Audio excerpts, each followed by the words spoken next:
Corso and Catone.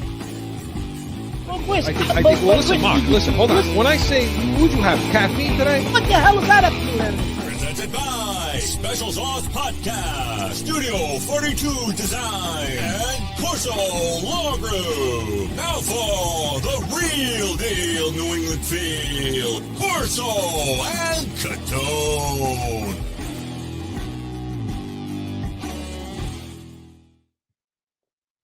Welcome into Corso and Catone, the real deal New England feel. I'm Corso. Catone is here. Joe is in the booth, and you're with us watching on YouTube, listening on iHeartRadio, Apple Podcast, or hey, wherever you podcast. You can hear us. You can hear us live on Podbean and Heated Hotline, 855-313-PATS. Give us a call, 24/7. Anything's on the table. Have a take. Joe's going to pick the one he likes the best, and let's hope that one's yours. So 855-313-7287. Got a good show today in Weekly Rewind. We're going to go back, look at Super Bowl 57. You know, some of the good, bad. It was an exciting game right up until the end. We'll talk about that, and we're going to hear from one of you in the nation and Heated Hotline, and, of course, Catone's comments. You don't want to miss that. Stick around for that. And B's and C's as the Celtics go into the break and the Bruins come out of their break. We're going to talk a lot about that. So, gentlemen, are we recovered from the Kansas City Chiefs championship, gentlemen? Yeah. Can I just say something? I hate Travis Kelce. They need to stick a sock in his mouth and shut him up. Right? I do agree with that. He stole the damn interview. Oh, he's from a jerk. Mahomes. Yeah. I mean, that Well, did you hear him at the parade talking yesterday? Nah. On the podium at the you parade? watched the parade? No, I didn't watch the parade. They were playing Joe. clips of it on the radio, so I just heard it while I was driving in the car. I wouldn't watch it. Joe, he's watching the Kansas City Chiefs. You know what? Maybe just move to Kansas City then. Go take in the parade over there. No, I didn't watch the parade. He's a jerk. He's a jerk. Last amount of NFL juice there is. We say, listen, we've been saying it all along. Was that game, I don't know, several years ago when the Patriots won the Super Bowl? We went to, Mark and I always go to that Thursday night flag game. raising. And they play Kansas City, and that's the one where Hunt had the huge game, but Kelce did all the, he didn't have a game at all and ran his mouth all friggin' night long. Because Belichick does what he normally does and took him out of the game, remember? Yeah. Which nobody else seems to be able to do, which is mind-boggling to me, but that's a whole other issue. We'll get into that when we analyze the Super Bowl. Well, we're going to do that right now. We're going to get into Weekly Rewind when Joe is ready. Let's have it.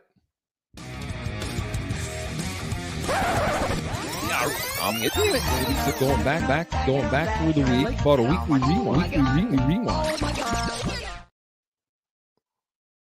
So 38-35 is the final. Kansas City Chiefs defeat the Philadelphia Eagles. And what was to me, that was a good game. I mean, it was exciting to watch. A lot of different things went on in the game. Good, bad, ugly, all of it. And, ripped up all kind of tickets, that's for sure. We'll get to that in a second too. They took it on the damn chin. But yeah, no, it was an exciting game right up until the end. Obviously, we're going to talk about that call. But looking at Kansas City and what everybody's talking about right now, and Patrick Mahomes, he got the MVP. Was the first one since '99, I believe, in Kurt Warner, where he got the league MVP and the Super Bowl MVP, and that was the last time it was done. I mean, he was good. He played well. Was good. He was good. Listen, he was good, and especially with the ankle, and they rolled the ankle over again, and when he did it, and then he comes back in the second half, and I said to you, Chris, I said, this is Ben Roethlisberger. Roethlisberger would lay on the ground like he died, and then he'd get up and throw a touchdown pass, right? Right. Yeah, that's what it's starting to be like. Yeah, Willis Reed, Yeah, Willis Reed. But yeah, no, I mean, in the second half of that game, I mean, and you and I got to give him credit, Chris. Yeah, we thought Philadelphia was going to run away with that game, judging from the first half. But his numbers weren't gaudy. I mean, he threw for what, like 21, 27, 182 yards, something like that. The 3 touchdowns, I get, but 2 of the 3 were just the one to Tony and the one to the other one? It was Tony complete and Sky Moore. Sky Moore. The complete busted coverages. Guys were just standing there What wide open. happened was they were disguised jet sweeps, but they didn't go through with the jet sweep. So they took, they went up to the line on Sky Moore's, and then he pivots and turns and acts like he's gonna block. And then when the ball snapped, he acts like he's gonna, and then he slips out. And I don't know what the corner read, but because he stopped for a second like he was gonna block, he just froze, and Sky Moore was wide open. It looked to me like they were in man coverage, and when Sky Moore came across the formation, you could see the defender was going with him. And then boom, he stops, comes back in motion, and the ball snapped. And now he's wide open because that defender is getting caught up now in all the other stuff. And on the other touchdown with Tony, Chris, it was the same thing. It was just on the opposite side. He ran the same thing. Right. Which means Andy Reid had a good game. That's what that means. Yeah. Andy Reid had a fantastic game. Let me tell you that he outcoached, especially in the second half. The second half of that game, the defensive coordinator for Philly got his lunch eaten for him. I mean, okay, well, Chris, it was. So the other night, right? There was nothing on, so I'm playing around the channels, and you know me, I'm a degenerate. So they're showing the replay of the Super Bowl on the NFL Network. So the opening drive of each half, Chris, Kansas City scores on, right? Well, the opening drive in the first half, if you go back and watch it, Philadelphia's in cover 2 the entire possession. Why are you playing cover 2 on Mahomes? They don't got Tyreek Hill anymore. Why are you playing cover 2? And first of all, explain to our viewers, first of all, what cover 2 is, but then why are you in that all the way down the field? It's a safe zone coverage. So basically what you have is you have two safeties. Both of them are sitting on the hash marks deep. And then each of them are responsible for half the field, basically, as deep coverage safeties, to make sure nothing big gets by them, which against Kansas City last year, I could see it. Yes. You got Tyreek Hill running those deep crossing routes, and you need that kind of coverage. And basically what you do with your corners is you pull them up, and you play a little bump off on the two wideouts, and they basically cover underneath, along with linebackers across zone coverage. That's cover 2. And against today's Kansas City Chiefs, I'm with Mark. I don't understand why they stayed in that, why they just continue to stay in that, because if you noticed, they didn't go down the field. They didn't throw down the field. And Hardman didn't play. Hardman didn't play either. So he's the only other guy that maybe you would play some cover 2 to protect against. So he's not there. They no longer have Tyreek Hill. To your point, Chris, the coaching. What was the defensive game plan? Yeah, we talked about it last Saturday. What would have to happen for them to win this game on defense? And I told you that the two guys they got to take away are going to have to be Kelsey and Pacheco, and they didn't take either one of them away. Not at least one of them, at least Kelsey and Mark. To me, it's look. You say what you want about Belichick, okay, but that guy, he has the formula for that team. He's got the formula for that Kansas City team and how he handles them. And, I just don't see. Now, I watched it with Cincinnati now. I saw it with Philadelphia. And who's the other team they played? Same kind of thing that played them scared. That's basically what those Jacksonville. They played them very scared. They, like to not get beat. And that's just not how you can play Kansas City, because the kid Mahomes, he's built in a way that he's multiple facets to his game. Yes, he can get out, but he's shown us now, and especially against Cincinnati, that he can sit in the pocket and read the defense. And this year, more than any other year, he takes what the defense is giving him. And that, that's in addition to his game. Yeah, and that's in addition to his game, Chris. He didn't always do that. And now he's getting a little bit more mature. I think he adjusted without having, Hill. And yes, and Chris, as you said, in the Super Bowl, Kelsey was just sitting in a zone, going in, finding the open pot, finding a spot. So frustrating. Sitting there, and he threw it to him because of the coverage that they were playing. So Pacheco, frustrating. you're right, Chris. You said if anybody watched us Saturday, we previewed the game. Chris said, listen, 2 guys, got to take them out. Kelsey, Pacheco, or at least one of them. You said Kelsey I take out and see who else can beat you. And they didn't either. Yeah, I mean, and they got away with it.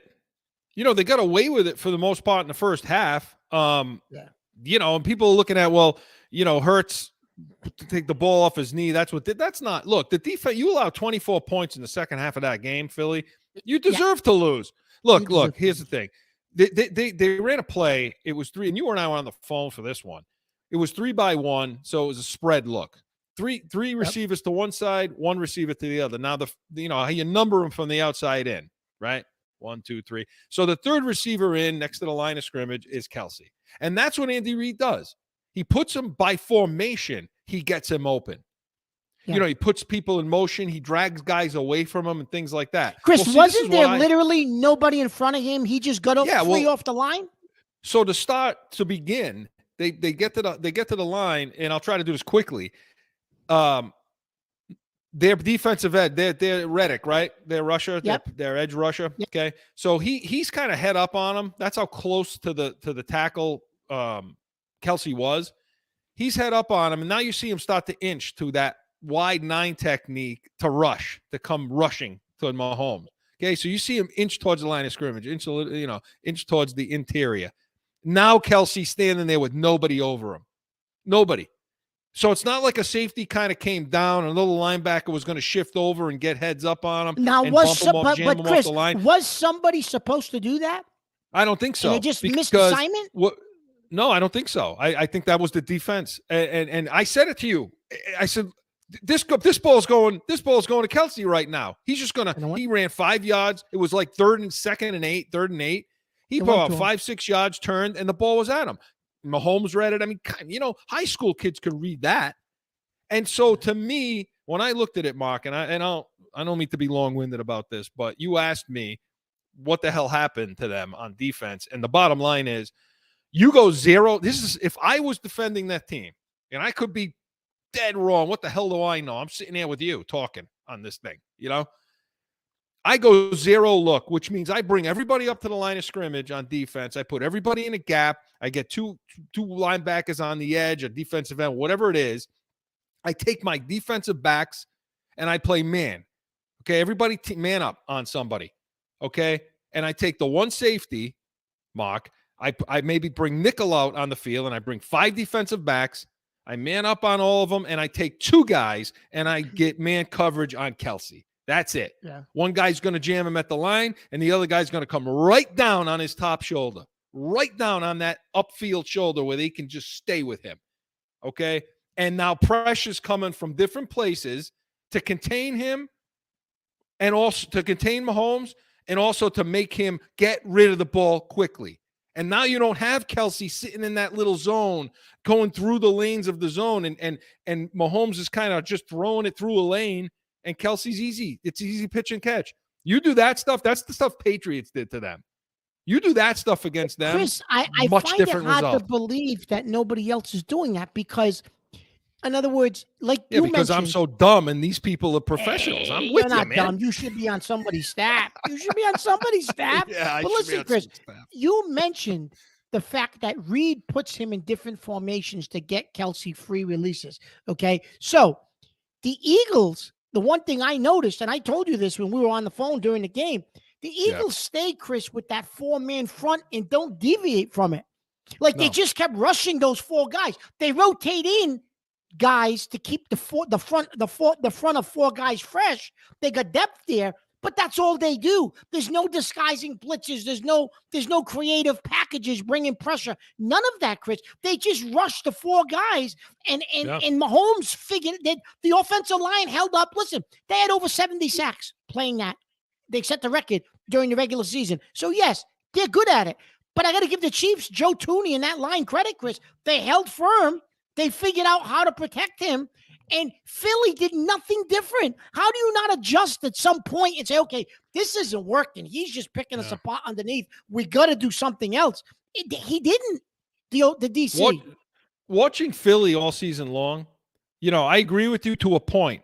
They did different. That was not the same Philly front that I saw all season. There was no pressure packages, twists, stunts, replacements, nothing.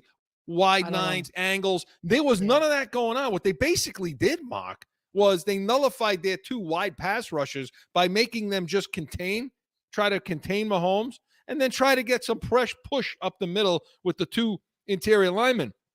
There was never any other variety, and it was almost as if they weren't trying to press it closed on him. It was almost kind of like they were just sitting, but they're playing zone behind it, and all he's doing is just finding the holes in the zone. I mean, Mark, we said it all day. The passes were like 5-yard pass, 10-yard passes, 8-yard pass. That's it. And guys, and then it was run after catch a little bit for some of those guys. But you're right, Chris. And the thing that I also found interesting, Chris, was so based on what you just said, okay, Philly on offense, you said that's not what I saw Philly do all year. And they did the same thing on offense. And I know we're talking about defense, but when we get to the offense, Chris, there were things that they did. There were things that they would do with the 2 running backs all year long with Sanders and number 34. And they didn't do it in this game. How? Like all of a sudden now you're just going to put the ball in Jalen Hurts' his hands. And don't get me wrong. Hurts played a great game. Hurts played a fantastic game. But Chris, you would have made it easier. And people talked about time of possession. Your time of possession would have been even more. And on some of those 3rd down plays where you got penalties, delay games, and then Kansas City got a little bit of a rush. They forced him out of the pocket. If you ran the offense you would ran all season long, that wouldn't have happened. Yeah. So I don't even understand on the offense what they were doing, Chris. So you tip your cap to Kansas City. I mean, they played good. They did what they had to do in the second half. That huge drive coming out of the locker room, that's what got it going. Even that drive, points, Chris, if you go back and look at the film, they were in basically a cover 2 again. They already gassed you in the first half coming on to start the game. Why are you winning again? Yeah, so I mean, I want to give Mahomes all the props. I do, and you should. And look, he's won 2. We talked about this, 2 out of 3. He's getting closer and closer now. So fine, okay. Let's talk about the call. Okay. So to set it up, basically, everybody knows. Come on, I mean, if you watch the game, you saw the penalty at the end of the game. They called defensive holding. With whatever, a minute 40 left. And what it did, it was on 3rd and 8. It was an incomplete pass. Boom, there's the flag. It basically was like popping the freaking balloon out of that whole game, Mark. What'd you think of that call? Was it holding by the letter of the law in the rule book? Yeah, probably. Yeah, it was. However, if you look at the penalties, Chris, it's in the Super Bowl, historically, they swallow the whistle and they try to let them play. They don't call as many holding plays. They don't call as many pass interference plays unless it's flagrant, right? They really don't call them. And so they let a lot of things go. I mean, there were several holding penalties that I witnessed on Kansas City, and I saw them on Philadelphia. No flag was ever thrown. At that point in the game, Chris, I don't think that was flagrant. What he did, where you had to throw the flag. Did he put his hand on his hip? Absolutely. Did his hand touch his back? Absolutely. Did he spin him? Did he turn him? No. It didn't even appear Smith-Schuster's progress was stopped. The ball on top of it, I believe, was uncatchable. Even if Smith-Schuster got off the line clean, he wasn't catching that ball. So I thought it was a bad call at that situation, part of the game. You haven't called it all game. You're not going to tell me that had all game long. No, there was no penalties in the secondary. Of course that was happening. Right? Let it go. Let him kick the field goal and now see what happens. Play the Super Bowl out. It was a smelly look. I mean, they had a great, fantastic game. It would have been nice. And we had no horse in the race, but it would have been nice to see a good finish where Philly had a minute 40 left. Let's see if they can go tie it up now with a field goal or win it even. Mark, look, it was a jerk route. where Schuster's Juju over there runs an inside route, stops, and comes back. Yeah, he grabbed the jersey just a little bit. But like you said, okay, let me tell you this. There were 3 post-snap penalties in this game. 3 all day. That was one of them. Yeah. And the other 2 were in the first half, was a hands to the face and then another holding call. And all of it was against Philly, which means Kansas City played a perfect penalty-free game. They committed no penalties. So you're telling me, NFL, that you look at Kansas City playing, they did nothing wrong. Chris, like I said, I saw holding penalties on that offensive line for Kansas City in replays. You saw it. You saw them holding. They didn't call it. Yeah. And Chris, my point, talk about refereeing. I want you to go back to the play where they allowed Kansas City to get an extra look so they could challenge. When they stopped the play and they said that they didn't give her enough time to get the defense I was set. livid. I was freaking livid. So the rule is, if you substitute as an offense, you have to give the defense equal time. And we're going to get the break and come back, and we'll probably continue with some of this. But when you substitute as an offense, you have to give the defense equal time to substitute. Fine. So Philly's going hurry. They're running no huddle. They're running hurry. They're not substituting. Pass that was a questionable pass, whether or not the guy the tight end toe tapped his foot down. Right. So they get to the line to hurry up, right? And they want to go hurry because they don't want to have anybody to take a look at it, right? So they go hurry to the line, no substitutions. All of a sudden, here come the officials. Oh, stop.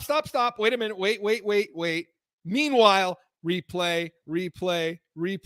And I'm like, are you kidding me? Right? I had money on the game. I'm like, are you kidding me right now? What the hell is happening? Oh, we had to stop to get them to bullshit. And then what happened, Mark? Here comes the challenge flag. Here we go. There it is. That was ridiculous. But no, to me, the officiating was fantastic until that moment. You just look. They had that play, that same penalty, the same 2 guys earlier in the game in the first half. It was a 3rd and 8, and there were 2 holds on Philly, 2 on the outside receiver and the slot receiver, both coming across the middle. Bradbury and another defensive back both pulled the jerseys. Smith-Schuster got up and was like, "What the hell?" Yeah, no flag. No. Did you notice on the one they called at the end of the game that Smith-Schuster didn't get up and bitch about it? He wasn't complaining at all. It wasn't holding. Well, I'm not saying it wasn't, but and then at the end of the game, they asked Bradbury about it. And what's Bradbury going to do? He owned says, yeah, I held him. Yeah. He was class about it. So wasn't the coach. Coach was great. Coach was like, hey, look, that didn't come down to that. Game didn't come down to that. No. But they weren't begging for the call. No, it came down to your shitty coaching. No, it did. That's right. And by the way, if you're an NFL player, you get the feel of how officials, what the officiating's happening. These guys are good enough to understand what now they can get away with what's being let go. And you're basing your play on that throughout the game. Now, all of a sudden, you pull the rug out from under them. Bullshit. That was, it took away from the game. And Chris, how about we're talking about Philly on both sides of the ball, right? So we talked about the offense with the OC, and we talked about the DC. They both get head coaching jobs. Yeah. There you go. So I guess, what the hell do I know, right? We're just sitting over here. Joe, what do we know, right? I do know that we got to get the break. That was based on their body of work for the entire season, right? But still. Yeah. So all in all, it was an exciting game. Betting wise, it didn't come out the way I needed it to. But, what else is new? But it was a good game to watch. It really was. Would have liked to see what would happen if Philly could have brought that ball down. And we want to talk on the other side. We're going to bring up Patrick Mahomes a little bit, talk a little Patriots. But Weekly Rewind was presented by CORSO Law Group, Arizona's leading criminal and traffic law firm. CORSOLawGroup.com. Allow us to be your voice. Like I said, when we come back, we're going to talk some Patriots. Where are they now? And where does Mahomes rank in the Brady discussion? All that and more right after this. It's that time again for a timeout for a message from one of our sponsors. No one ever thinks they will be in the need of a criminal or traffic lawyer, but things happen. CORSO Law Group is Arizona's leading criminal and traffic law firm. Their 20-plus years experience and attention to detail has helped thousands of people all across this great country who found themselves in a situation in Arizona. So whether it's a traffic ticket or if you need reduced DUI or more serious issues, call or go online to CorsoLawGroup.com and talk with these expert attorneys who I know will help you. CORSO Law Group.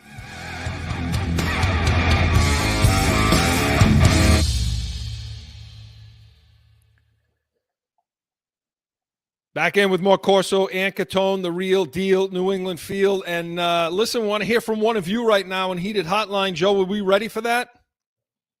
Sure, we're ready for a Heated Hotline. Would you know, Mark, he's so mad at me today, Mark. Joe's so mad. He's so angry with me. He gave me a little a coaching point at the beginning of before the show started. And I'm like, all right, Joe, we're fine. Let's go. Joe's mad at me. That's it. He's gonna make my son. He doesn't get mad. He gets even, right? Yeah, here we go. Heated Hotline, Joe. We allow it to stew, and we wait for that perfect moment. Don't worry, it never goes away. Never forget.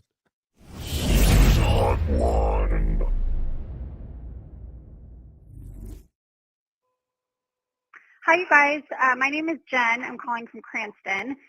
So, okay, I'm watching the Super Bowl, and it occurred to me that we are miles away from these two teams. We have no one that can do what Brown does for the Eagles or what Kelsey and Pacheco do for KC. It makes me sick how bad they have screwed this up. Who the hell is responsible? Thanks, guys. Who the hell is responsible, Jen? Jen, thank you for the call from Providence. We've heard from Jen Thanks, before. Jen. Yes. We appreciate that. Mark, who the hell is responsible for this? Who do you think is responsible? The guy you love, Belichick. He drafts all these stiffs.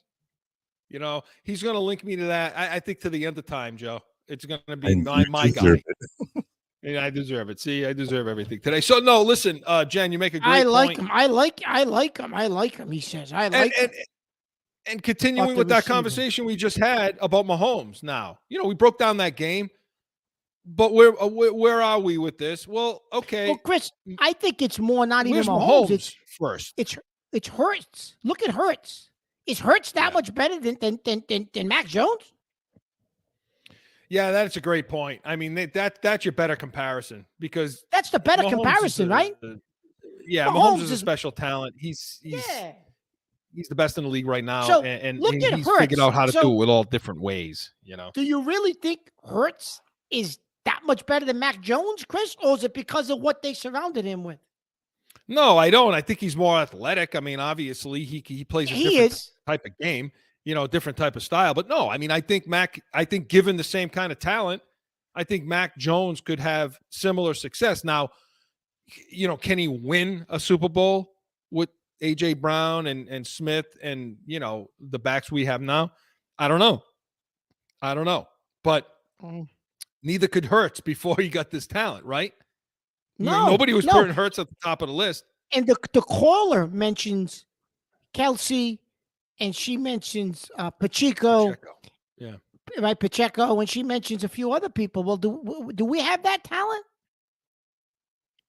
Well, no. I mean, we don't have – well, nobody has – look, I mean, no one has Kelsey. Once Kelsey goes, you pointed this out on Sunday. When Kelsey goes, Kansas City's in trouble too because they're not replacing him, just like we couldn't replace Gronk. Those are once-in-a-lifetime talents where you struck gold. You ain't getting another second, third, fourth round tight end that's going to be Kelsey or Gronk. You just like when we drafted Brady 199th. You got the lottery ticket and you hit Powerball and that's what you got. The chances of that happening again are almost impossible. You know what I mean? So where are they? Oh, do I think their tight ends are good enough? I do. I think Hunter Henry, I don't think any, blocking wise, I wouldn't say, but I think they're good enough. I think that the running backs are certainly good enough. Neither one of us think the wide receiving core is good enough. We haven't thought that for the past several years. Even with Brady here, it wasn't good enough. No, he just propelled them. But no, the wide receiver room isn't good enough. The tight ends, Chris, You're right. I mean, Henry, he's not Kelsey, but I think he's good. And I think Bill O'Brien might be able to finally figure out what to do with Jonnu Smith. Yeah, and so does the coaching. So when we talk about where are they, miles away, Joe, I now understand the title of the show from this caller. Miles away. I mean, I think we could have, through context, understood, But yeah, I mean, they are miles away. So when you looked at these teams on Sunday, this Philly team and this Kansas City team. So are they really miles away, Chris? You think? Or are they just a couple of players away from at least being in the playoffs and maybe winning a game? I don't know. Maybe they are miles away from the Super Bowl. I don't think they're miles away from being better, but the Super Bowl, okay, maybe you're probably right. That's a stretch. The problem is again, the Mac Jones conversation is you just don't know what the hell the ceiling is anymore. So if you get Mac Jones year one, okay, with better talent, then yeah, I think they can make deep runs in the playoffs. I think they can do some damage. But again, he's not going to elevate all these guys. Like, he's not going to take guys and just make them better, make them completely 100%. He's not going to do that. You're going to have to give him that kind of talent. So, they talked about, and to say nothing on the defensive side, I think defensively, their defensive front is good enough, but I think the linebacking core stinks. I think the interior of this defense stinks. They're not athletic enough. Okay, they don't have sideline to sideline guys. They're just not good at. But Chris, is Belichick ever going to get a sideline to sideline linebacker? That's not his prototypical linebacker. He thinks they're too small, they're undersized. Those guys that go sideline to sideline don't fit his portrait of a linebacker. So he's stuck in another era, I think. So can you get back there with him as your coach? Because you're mentioning something that everybody's mentioning, Chris. The sideline to sideline athletic linebacker, like a Nakobe Dean, who you liked in the draft. Yeah. And listen, Philly would have been even better this year. He got hurt. Philly would have been even better if he didn't get hurt. Dean didn't play like the last 6-7 games. They would have been better. So I don't know, Chris. Those aren't the type of linebackers he drafts. He don't want those guys. He had 3 chances to take Dean. He don't want them. So, well, he better because they are miles away then if that's happening. And on the offensive side of the ball, it's the same thing. Now, this week, you hear the rumors. They're sniffing around at Deebo Samuel, your guy. What do you make of that? It's about goddamn time. That's what I say. But, no, Chris, seriously, do you really think? Well, first of all, it's going to cost you a first-round draft pick. They're not letting him go. It's going to cost you a 1, and it's probably going to cost you 3. A 3 or a 4 on top of it, probably a 3, because that's what it cost for A.J. Brown. I think they gave up a 1, a 3, and they might have even gave up a 5. They gave up 2 or 3 picks, not all in the same draft. I think it was over the course of 2 drafts, but that's what they gave up for A.J. Brown. So you have to think to get Deebo Samuel, you're going to have to give up something similar. And we know Belichick don't want to give up draft capital, number 1. Number 2, do you honestly think Kraft is good? So this year, Chris, he's on a team-friendly deal. Yeah. The way they structured his extension. But the following season, you're going to pay him like $22 million, which for a number 1 top flight receiver, that's the going rate. But do you honestly think Kraft's going to pay that? You don't know, because look, Kraft hasn't paid that since he bought the team. That's what I'm saying. He hasn't gone into the pocketbook like he did 2 years ago. Look, I think we're at the point now. I mean, I just got my invoice. The season tickets went up. I was just going to say that to you. Didn't they raise the prices on you? Yeah, they're trying to dangle free parking now in front of people, but the prices went up. He's got to do something. I mean, he's not stupid. He's a billionaire. I mean, he understands. I think if there was a year they would do it, this is the year. Right here. This is the year. So, no, I think, and by the way, a first, a third, a fourth, yeah, it's worth it. Do it. I do it in a heartbeat for Deebo Samuel because he's the kind of guy, he could do it all. He could fit any system, you and I have talked about, guys like Diggs and Jamar Chase, and he's one of those guys. He could do it all. He's a number 1 receiver. Yeah. And he'll give you things you haven't had in this team in years. And a guy like Hill, that doesn't fit our mold. A No. guy like Tyreek Hill doesn't fit what we do. It doesn't fit our quarterback. No. You know, you need a guy that But can Samuel move around. does. But Samuel does, and AJ Brown does, and guys like this. So, and the free agent market stinks. So, Mark, you brought up Jerry Jeudy, and we were talking about Deebo Samuel. I do it all. Because Jeudy, you can deal with the salary. You can restructure, do something like that. And even with Deebo Samuel, hey, look, the cap is all nonsense anyway. You can figure out how to get under the cap. Isn't it funny that you and I brought him up, Jeudy, a few weeks back when nobody mentioned his name. Nobody. They must be listening to our show. They must be listening to our podcast, something. Because now they're bringing up Jeudy. They should be, because it's a great idea. It's a great idea. You put him back with Mac Jones. You're going to get him on first. You're going to get him for absolutely, because you know why? We have the real deal, New England feel, and we're pissed off. That's right. Like, you were pissed off out there, and that's what we need to do. And yeah, you're going to get him on team. You're going to get him for a 3rd round pick, probably. It might cost you a second, maybe, which is okay. That's fine with me. I'd rather have him than Hopkins or Allen or any of these other guys. Chris, if you gave up the 1st round pick, say for a guy like Samuel, okay, so there goes your 1st round pick. Everyone says you need a tackle in the 1st round. But this tackle's in free agency. So you could give up your 1st round pick for Samuel, dip into free agency and get your tackle. I still think Trent Brown, with the right offensive line coach, I think Trent Brown can give you another year at tackle. You need another tackle. You dip into free agency and get a tackle. I think you can figure out your offensive line, Chris, by getting a tackle in free agency, adding some depth, a veteran comes across, you can fill in, draft some guys. I think you could make the offensive line better that way. You don't necessarily got to waste the 15 pick on a tackle if you've got to use it to go get Samuel. There's other options. I think they're going to spend money. And Mike McGlinchey out of San Fran, that's the guy. That's the one guy, the tackle I would be looking for in free agency, or Orlando Brown. Those 2 guys. The other guys I'm looking at, Tremaine Edmonds from Buffalo.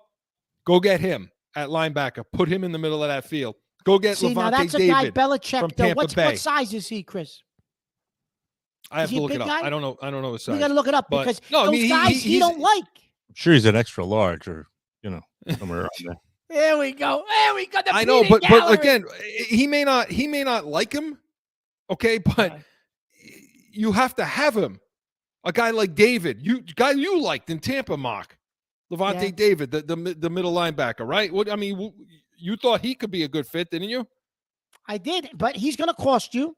He's older. So maybe he costs a little less, Chris, because he's older. He's only, but I think you could. He's serviceable for a couple of years. I think he's better than what you have. He's certainly better than Bentley. That's for damn sure. Your buddy, right? Yeah. So again, he's, by the way, Edmonds is he's 6'5", 250. Okay, so Edmonds is a guy that you would take. That's his size. That's the size linebacker Belichick wants. So those are the guys you need to be looking at, and the other guy you look at, Poyer. Get that safety out of Buffalo too. Get that free agent. Chris, let me ask you this: Bill O'Brien. Okay, maybe it's you're not adding Samuel. You're not bringing. Say that doesn't happen. Maybe you bring in a couple of, maybe 1 or 2 little lesser guys, but they're receivers. Whatever. You look at the way this team's constructed. We look at Mac Jones. Okay, is Bill O'Brien that guy that's gonna really fix this? Because he's kind of, when you look at him, Chris, he did some spread and some RPO stuff down at Alabama, but he's more on the traditional side, which is why I think Belichick likes him. Is he gonna be the savior here? He's gonna be better than Patricia. Don't get me wrong. I mean, Christ.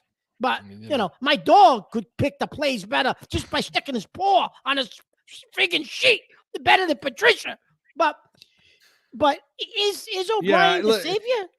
I think he's the guy you had to have. He's the professional. He's the guy that you needed for this kind of team. And I think since going to Alabama, I think he's changed a lot of his ways too, in the fact of coming to look. I heard Nick Saban the other day in an interview talking about you've got to change with the game.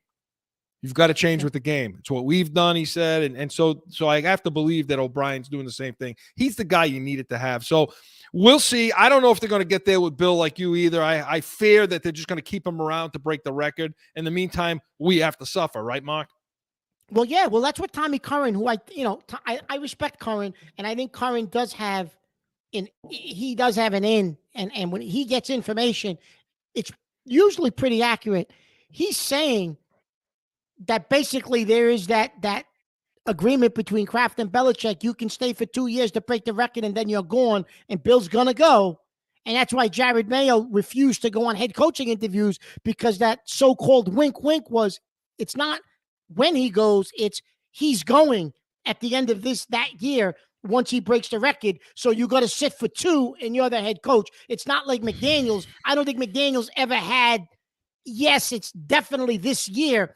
McDaniels was just waiting and waiting. I think Mayo got a timetable. 2 years, he breaks the record. It's your job. Yeah. He told me. Is that fair to us that Belichick's being allowed to break the record?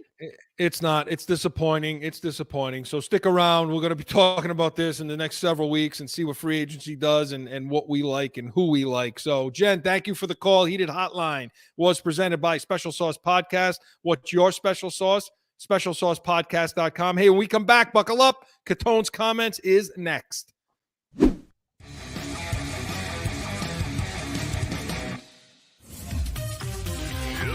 Special Sauce Podcast. You liking the sauce? The sauce is good, huh? So start off as finance. Train them, trust them, and let them lead. With your host, Marcus Aurelius.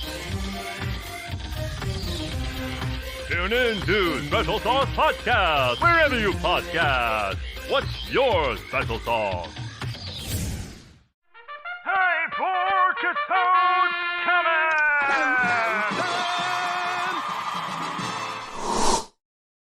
So we mentioned Patrick Mahomes, okay, Super Bowl MVP, league MVP. Chris mentioned first time since Warner did it back like in 99 maybe, right? He wins a second ring. Okay, what does that mean? Everybody's now saying he's the GOAT. He's the new GOAT. He's the GOAT. He's the what? Listen to me. Please listen to me. He's won 2 Super Bowls. I understand it. I get it. Great. He's got a long way to go before you call him the GOAT. He's not, at this point of his career, he's not Joe Montana. And I know that's going to make Joe happy in a booth because he loves Montana. He's no Joe Montana. I'm sorry. And he's certainly no Tom Brady. Listen, he's got 2. He's got to get 5 more to be considered, 6 more if he wants to break the record, but at least 5 more to be considered the GOAT. We talked about the fact that Kelsey's got a couple of years left. Andy Reid's already in his mid-60s. So your combination coach, tight end, he's not going to have the longevity that Brady had. He's not going to be here. He's not playing football when he's 40 years old. He's not. So he's not the GOAT. So this Colin Cowherd and all these idiots who are calling him the GOAT, listen. Cool your jets. He's not the GOAT. Is he a great quarterback? Yeah, he is. Is he the best quarterback in the NFL right now?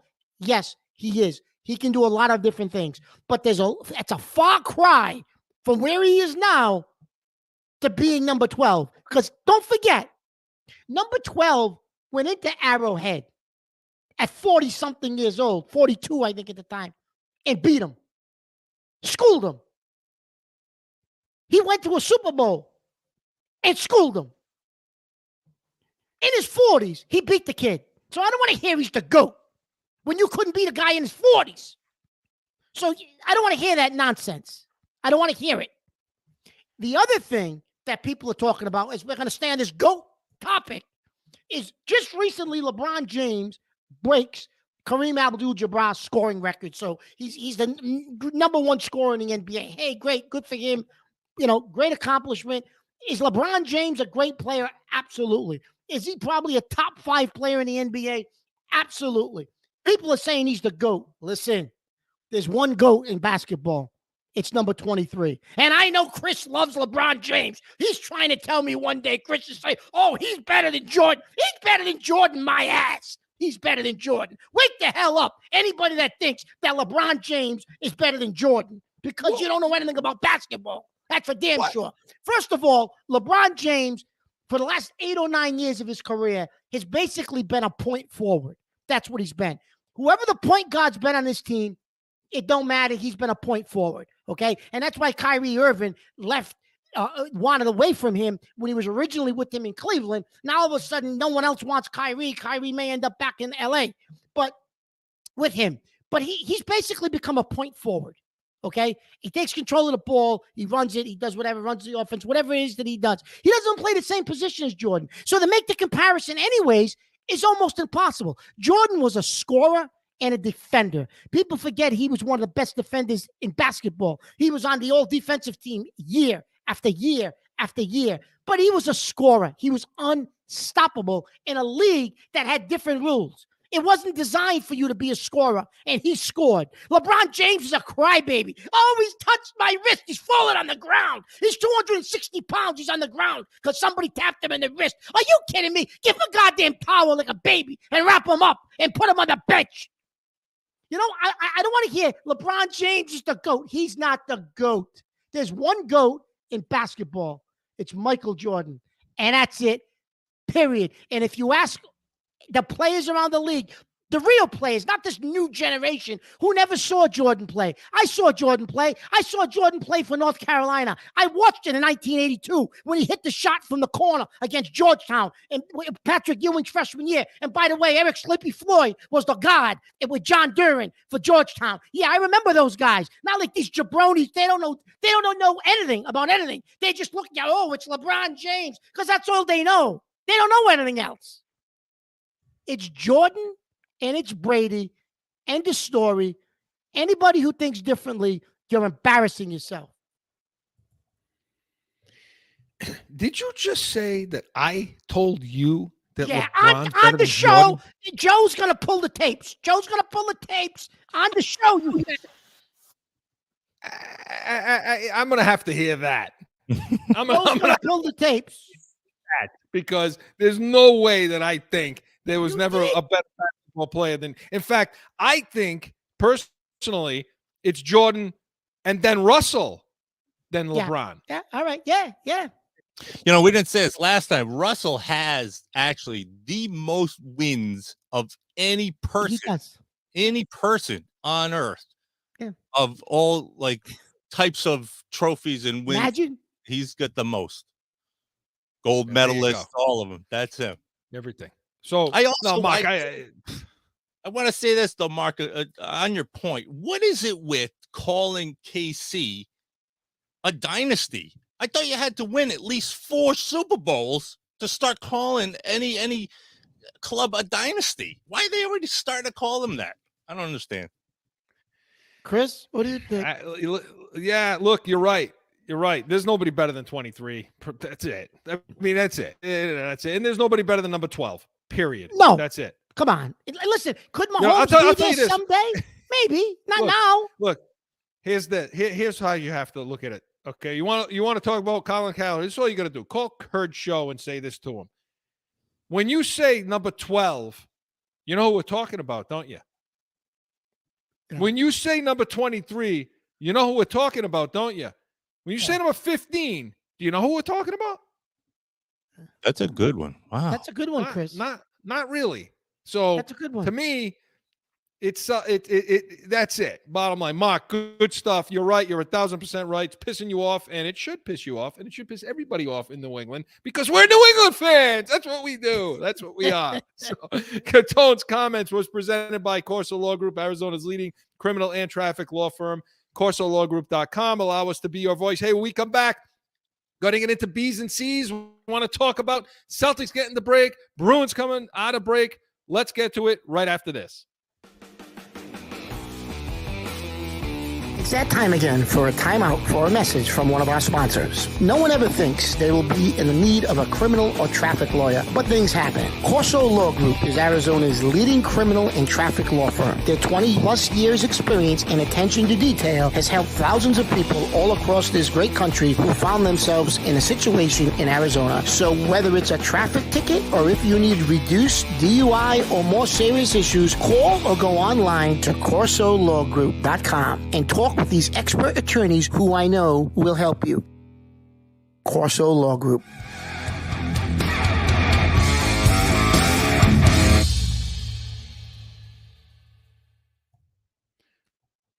Back in with more Corso and Catone, the real deal New England feel. Hey, listen, one of them's getting the break. One of them's coming out of break. Let's discuss it. B's and C's, Joe. Let's have it.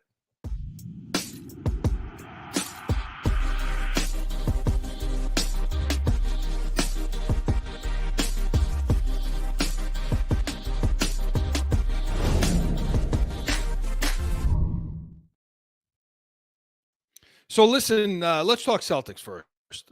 Mark, because they're going into the break, and I got to tell you, yeah, they won against Detroit the last game heading into the break. They won big. I'm a little concerned about Robert Williams didn't play in that game. A little concerned. I know it was back-to-back with Milwaukee, but he went out in that Milwaukee game, and so let's pay attention to that as they come out of the All-Star break. But they went in with the best record in basketball, went in strong. But let's talk about that Milwaukee game on Tuesday night, because if there was a question in my mind as to whether or not this is the best team in basketball, I think they answered that against Milwaukee, even in a loss. Yeah, they did. They definitely did. I think they did, but they did. They showed that they used guys that they were using the bench basically to keep the game close and take them to overtime, right? Pretty much. I mean, you had your 3 core guys out. Right. 4. So, yeah, I agree with 4. Horford, I agree. Yeah, I agree with that, Chris. They definitely exhibited that. The only thing coming out of that Milwaukee game that reared its head again, and you've been bringing this up all season, is Mazzulla. Again, the timeout in that one possession there. Why isn't he calling the timeout? Especially when you don't have any of your studs out there. Why wouldn't you call the timeout? And you've questioned, Chris, in a big game, can this kid make the right decision, whether it's a timeout or something?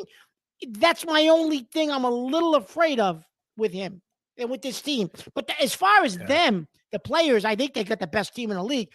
But Mazzulla, I'm a little nervous, Chris. And you've brought this up all season. Well, look, when you're at full strength, when you're Milwaukee and you're at full strength, and they were at full strength, I don't want to hear anybody's nonsense. They were at full strength with Middleton, and you got Tatum, Brown, Marcus Smart, and Horford, 4 out of your 5 starters gone. You name a team in the league that's taken Milwaukee to overtime. I agree with you, but I'll tell you this: I gained a lot more respect for Mazzulla that night, because it's showing me that he's got his locker room solidified. They're operating as a unit. They're operating on the one goal, one idea, which is to win. And that seems to be the theme with this team. Guys like Blake Griffin, Horford, veterans that have come into this team, the guard that they picked up, come on, Mark, had a big few games, White and the other one. Brogdon. Both have said, Griffin said it. I've been in locker rooms before, a lot of locker rooms. This one's probably one of the closest, tight-knit, and professional one that we've been in. And you got to tip your hat to Mazzulla on that, because it started like a mess with Udoka gone. And you know what? I think he's coach of the year right now. They've removed the interim tag. So now he's officially the head coach. So he's officially the head coach. Okay. And he deserves it. I think he deserves it. Does. But yes, and Chris, but you're right. Griffin also is chasing a ring. He's never had one, right? With all those years he's played. So he's going to do what he's going to do. But you brought up Robert Williams, Chris, and that's another thing. So Muscala, the guy they picked up at the trade deadline, is playing well, and it was a good pickup. However, I did tell you that I was a little nervous that they didn't get a post guy, because with Williams, you never know with Williams, Chris, if he's going to take, and you're in a 7-game series and he can't play for a couple of games just because they got to rest him. You need some, you know what I mean? That's the only reason why I said maybe you could have used somebody that could play a little bit in the middle as well, not just a stretch guy. We'll see how that plays out moving forward. Rumor is now in the buyout market, Kevin Love could become available. Well, Kevin Love could give you some minutes under that basket, because he's that type of a player. He's versatile. He can play wing, but he can play under the basket. He is somebody I would say, hey, can you give me 7, 8 minutes a night, or as a spot starter if we get to rest Robert Williams? I know, you got other offers, but you can win a ring here one more time. You want to go out a champion. You don't have many years left. You might be able to entice him if he's a buyout victim, and they think he may be. But I'm with you, Mark. I like the Muscala. I liked it when they did it. Yeah. So far, it's out of all the moves that were made, Yep. that one's paying off the most so far. Yeah. Durant over there, it's another story. But in the East, that one's paying off the most right now because, again, he spreads the floor. He shoots that percentage from three-point land. He hits them. And, boy, the one thing Tatum said when he said, I was watching the game the other night from the bar, he said, boy, we take a lot of three-pointers. But you know what? They make a lot of them too, and they got a lot of nuts, this team. Okay, and look, you could say we want him a Missoula. I don't know. He's got something going on there with Abby Chin with Aiden. I don't know if they like each other at all, but he does those post-game interviews and he gets pissed and walks out. He's like Belichick. He's turning like Belichick. Those one-word answers and so on. Hey, good for the kid from Johnston. Good for the him. kid Exactly. Good for Rhode him. Island. Excellent. And so yeah, I mean, I think he's coach of the year. And again, he owned it about that timeout. He said it. He came out the next day and said, in overtime without those guys on the floor, once he saw that it was 20 seconds, once he saw that the ball was not moving where he wanted it, he should have banged the timeout right there instead of leaving the game with two of them. So, we'll see how they are coming out of the break, but they go in as the best team. And I really think I would have loved to see him beat Milwaukee in that situation. But to me, I would have too. Yeah. A win all day long to see how galvanized this team is. I am a little concerned before we get to the Bruins. I'm now seeing Tatum in some of these big games against big guys, big players, kind of go. He does other things. He's doing other things to win and to help them. But you need him to score, and you need him to be the ace when you're playing against, Memphis and you're playing against Milwaukee. He's not doing that, is he? No, and that's something that we've always questioned with him, Chris. Is he that alpha male? I thought he was becoming the alpha male, but you still see some of that old Jason Tatum in him sometimes, right? Yeah. So we'll see moving forward. We'll see. So 20 or so games left for them, and we'll see if they can race to the finish as the number one team. And on the other side, the Bruins, coming out of the All-Star break, they came out with a win. They're beating the West Coast teams, the Western Conference teams, the best they have to offer, the Stars and so on. They're beating those teams. Having some trouble in their own with Tampa, with a little bit with Carolina and those kinds of people. But I still think they're the best overall team. And we still, Mark and I have talked about those kinds of teams that give them problems. But looking at the big thing right now is the trade deadline's March 3rd. Yep. Some of the guys, Mark, right? That they look. Well, look, I mean, some of the players that we're looking at right now, some of the names that have surfaced now, Barbashev. Ivan Barbashev, that from the Blues, and we should remember who that guy was because he's the guy that got suspended in the Stanley Cup for knocking one of I forget who it was, but he knocked one of our guys out, and he ended up getting suspended. But he's a banger. He's a forward. He's a left-handed shot. He's a guy. Something we need, Chris. Something we need. Absolutely. It would allow you, and he could play all three spots on a line. Yeah, and he's a banger, which you're going to need against a Carolina or a Tampa. Yeah, so that's a guy that they're looking at that shouldn't cost too much. And then you're talking about Garakov, for the Blue Jackets as a defenseman, and Luke Shen, also, from Vancouver, Chris, that we've been talking about trying to get as left shot defenseman. Do you think they need a defenseman, or do you need somebody like the kid from St. Louis that you mentioned, the first one, who can play across the line, 3 different positions? He's big, he's strong, he can give you some versatility. What would you rather see them go after? I mean, I'd rather have the defenseman. I'd rather have Shan. And I know you've been high on the kid from Vancouver. I do. I really like him. It'll cost a little bit more, to get him, but I think. And even if you wanted this Barbashev, it's going to cost a second-round pick, and they don't have one until 2025. So I'm not sure if Blues are willing to take a few threes or whatever. But for Shen, that's the guy I want. He's got the proper shot. He's tough. We talked about all the hits, and so those are the moves they have to make. So no defense, Mark, for them. defense. Okay, yeah, and because I they are the agree, best Chris, team. because I think if Boston's going to get beat, it's going to be in the Eastern Conference by a Tampa or a Carolina. As you mentioned, Chris, the Western Conference, they've been beaten. If we get to the Cup, I think we'll win it. Yeah. But it's going to be getting out of the East that's going to be that's going to be what's going to be the difficult part, because the East, I believe, has teams that match up against the Bruins that give us trouble. Yeah, and how are we going to be rested by the end of the season? Well, that's These the other guys thing, gonna Chris. be You're going to ready have to go. rest these guys. They're older.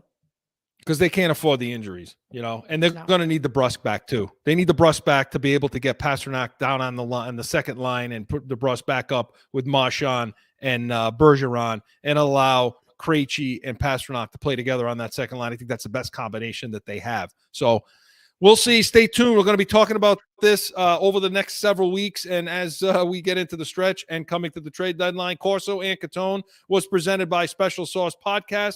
What's your special sauce? SpecialSaucePodcast.com. Hey, listen, get on this week. Watch, listen to our shows. They're all up for you. Subscribe, hit the thumbs up, follow us. Make sure you're listening. They're all funny, especially those Catone's comments. Make sure you come back. And next week, 7 p.m. Eastern, Corso and Catone, we're going to continue to talk Bruins. We're going to talk Celtics coming out of that break and how are they going to go for the stretch run. And more Patriots offseason talks about free agency that's fast approaching.